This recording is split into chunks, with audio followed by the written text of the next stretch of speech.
Think you know Hollywood's toughest stars? Think again. These 10 actors didn't just play hard on screen, they lived it. From real-life bar fights to military service and near-death stunts, this list will make you rethink what it means to be a tough guy in Tinseltown. And number 4? Let's just say, you won't believe what he survived. Stick around, because this is the side of Hollywood no one ever talks about. He didn't just look like he could handle himself. He was the guy others called when things got real. Hollywood has had its share of rough-and-tumble stars. But what if the toughest among them weren't just performing toughness? What if they'd already lived through situations most of us can't even imagine? Today, we peel back the glamorous veil to uncover the raw, gripping lives of actors who didn't need stunt doubles to convince you they were dangerous. And when we say number 4's backstory was so unreal, even studio execs tried to cover it up. We mean it. Let's take you there. Forget the towering figures like John Wayne for a moment. The toughest man to ever step onto a Hollywood set didn't look the part. Audie Murphy stood just 5 feet 5, with a baby face so youthful that casting directors hesitated to put him in action roles. But behind those gentle eyes was a man forged in the fiercest fires of war. Before he ever read a script, he'd earned more military honors than any American soldier in World War II. At 19, he held off an entire company of enemy troops for over an hour, alone, before launching a counterattack while injured and low on ammunition. For that, he was awarded the Medal of Honor. But that moment? Just one chapter in a life that read like fiction. He didn't just collect medals. He earned them in combat, again and again. 28 by the time he was 21. His battlefield actions, destroying tanks, charging machine gun nests, fighting through injuries, read like scenes out of a Hollywood epic. Yet they were real.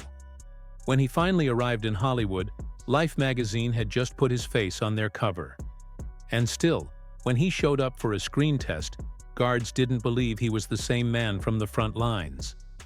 They saw a kid.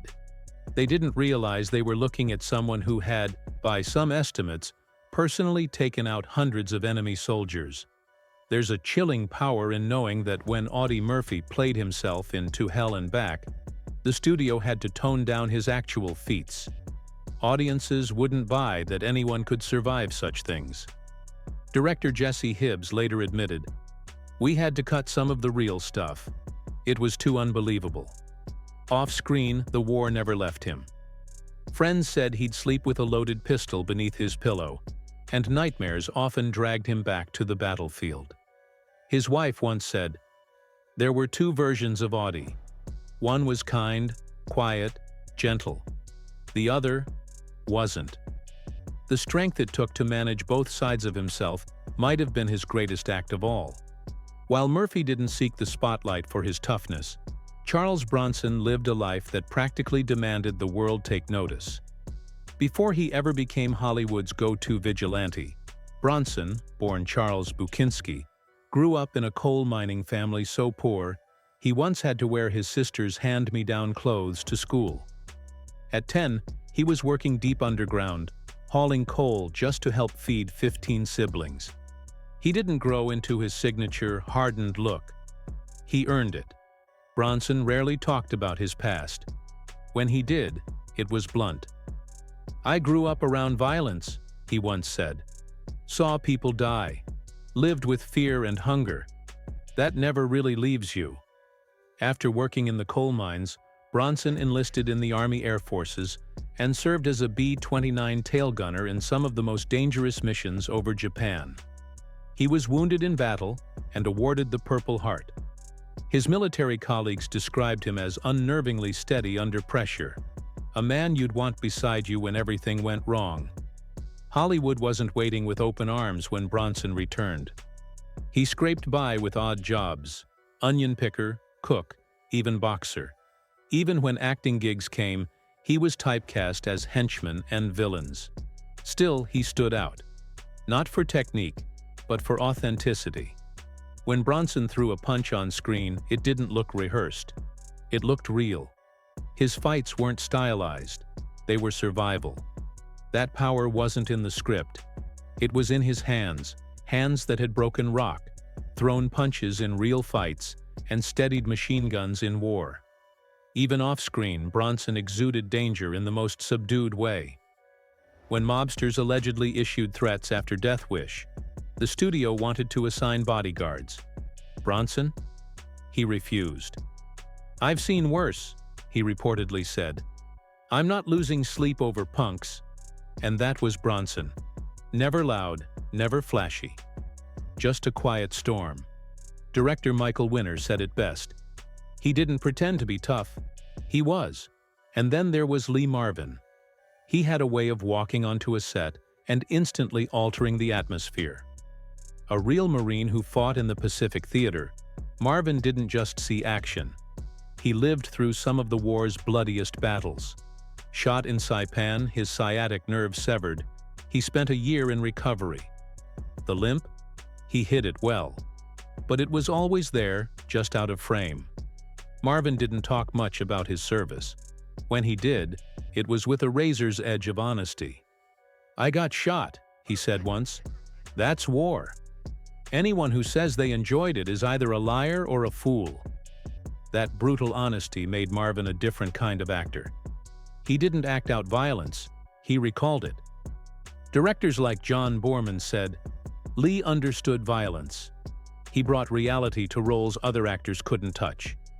His co-stars felt it too. James Coburn said Marvin's presence alone would tighten the air on set. "You didn't fake respect around Lee. You gave it automatically."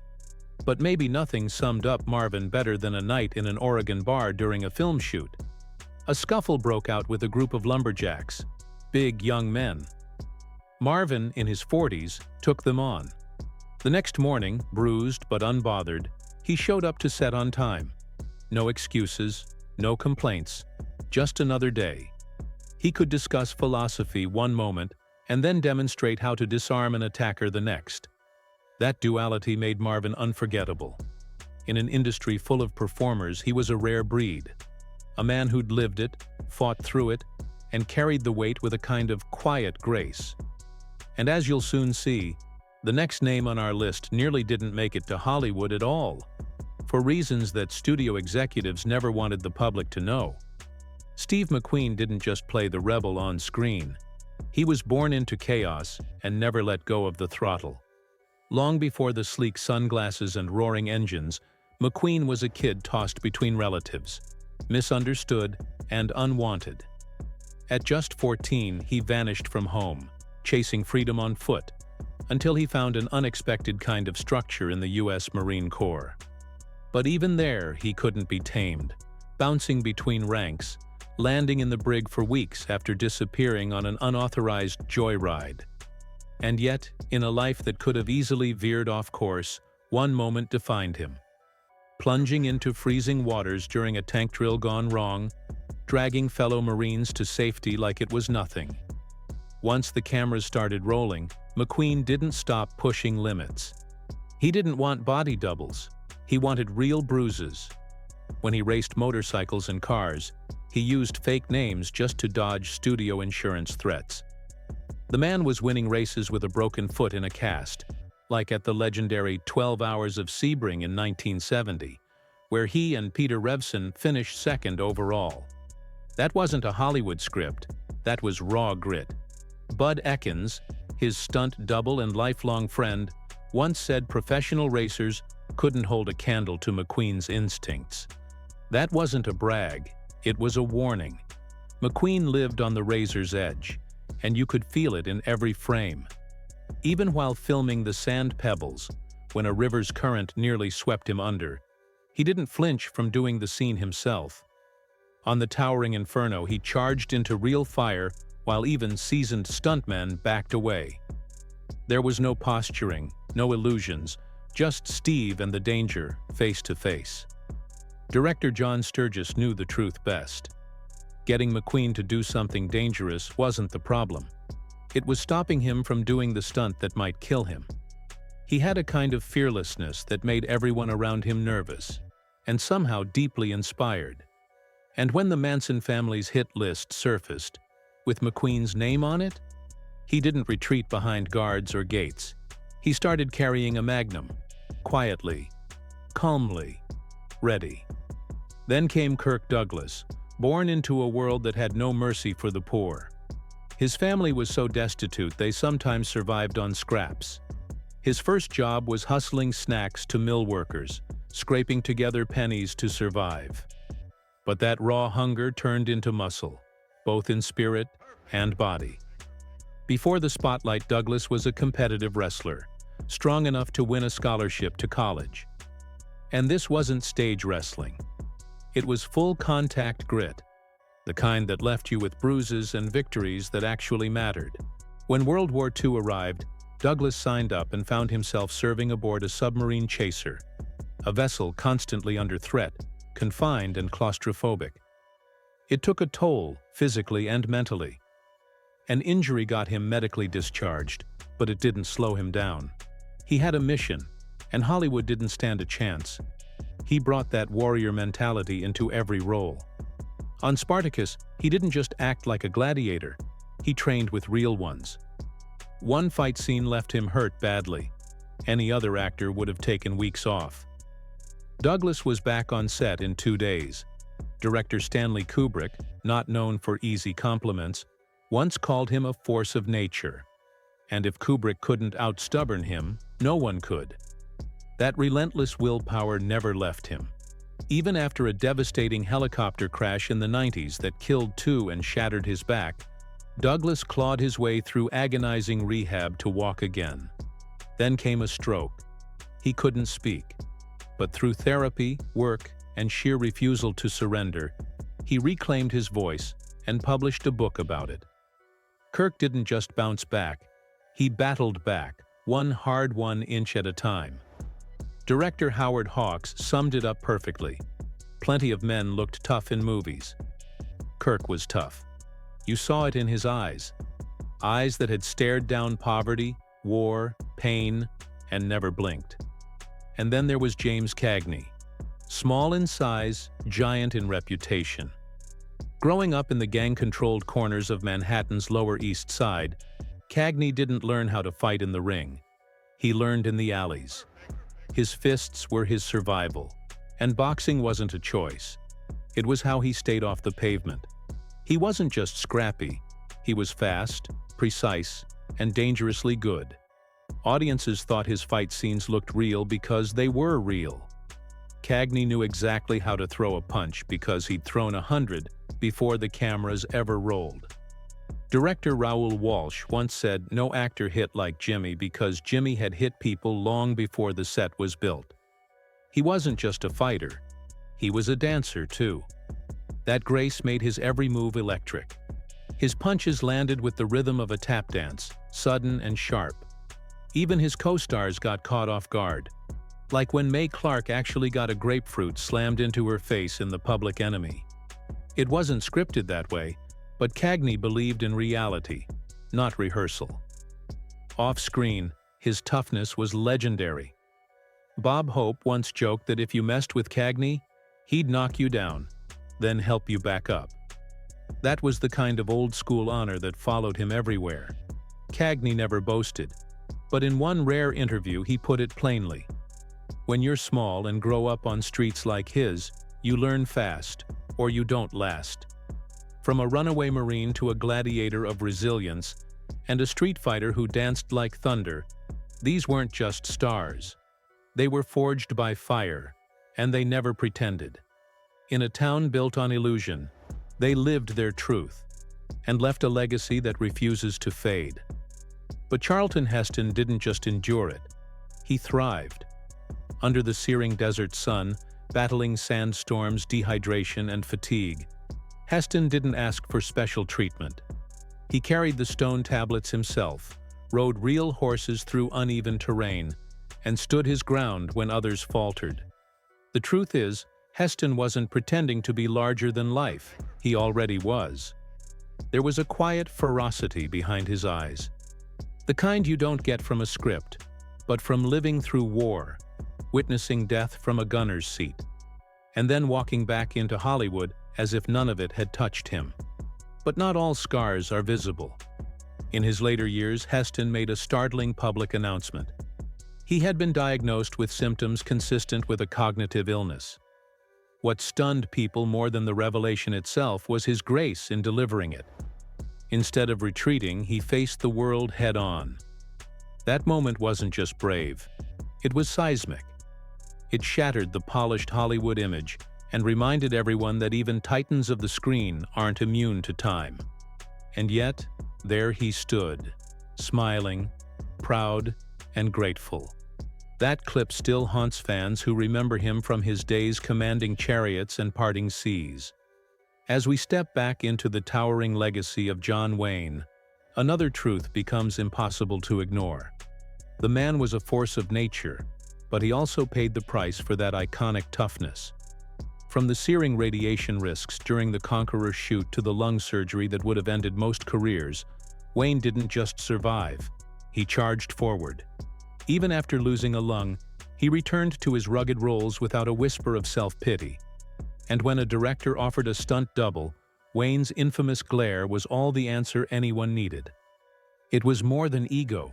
It was his code. He lived by it and died by it. But beyond the grit was a world of staggering wealth and grandeur. John Wayne's lifestyle was Hollywood royalty incarnate. Now let's pivot to Robert Mitchum, the original anti-hero who wore danger like a second skin. For Mitchum, toughness wasn't posturing. It was experience. He had done time on a chain gang, boxed for bread money, and stared down scandals with a smirk. His 1948 marijuana arrest could have ended any other career, but Mitchum walked out of jail and straight back into the spotlight, cool as ever. Hollywood didn't cancel him. It crowned him. And what really kept him untouchable? The fact that Mitchum never pretended to care about the rules. His infamous quote, "I have two acting styles, with and without a horse," wasn't a punchline. It was gospel. There's a scene from The Night of the Hunter that lives rent-free in the minds of cinephiles. Mitchum, with unsettling calm, carries Shelley Winters through the water over and over, take after take, without complaint. That wasn't acting. That was muscle memory from real life. The bruises, the broken nose, the sleepless nights on trains, they were part of him. He brought the grit of the Depression, the menace of forgotten alleys, and the stillness of a man who'd already seen too much. And that's what made him magnetic. Then there's Anthony Quinn, the man who carried logs for Zorba the Greek, with no doubles, no gimmicks, just brute force. Quinn's early years were a survival manual in motion. Immigrating from Mexico and growing up in the unforgiving neighborhoods of East LA, he started working before puberty and never stopped. Acting was just another job, but one where he could finally tell the stories he'd lived. When he played warriors, workers, or lovers, he wasn't drawing from imagination. He was borrowing from memory. And yet perhaps his most compelling trait was vulnerability. He could cry on screen without shame, discuss sculpture between scenes, and treat physical power not as something to flaunt, but something to wield with care. Sophia Loren once said, Quinn could lift her with one hand and melt her with a conversation. And that wasn't just charisma. It was the rare fusion of muscle and mindfulness. And in a town that rewards masks, Quinn's honesty made him unforgettable. These icons weren't carved from the same stone as today's stars. They weren't shielded by teams of publicists or CGI tricks. They got hurt, got real, and got back up. They understood pain, but more importantly, they understood purpose. And that's what separates enduring legends from passing fame. Their lives weren't clean narratives. They were weathered epics, each scar a footnote, each line etched with truth. And as we remember them now, not just for what they did on screen but for who they were off it, we're reminded of a rare kind of authenticity. They didn't just entertain, they endured. And in doing so, they left us with something that even time can't erase. A blueprint for resilience, and a reason to keep watching. Drop it in the comments. If you had fun diving into Hollywood's roughest, rawest icons, give this video a like, hit that subscribe button, and ring the bell so you don't miss what's coming next. Trust me, the stories only get wilder from here.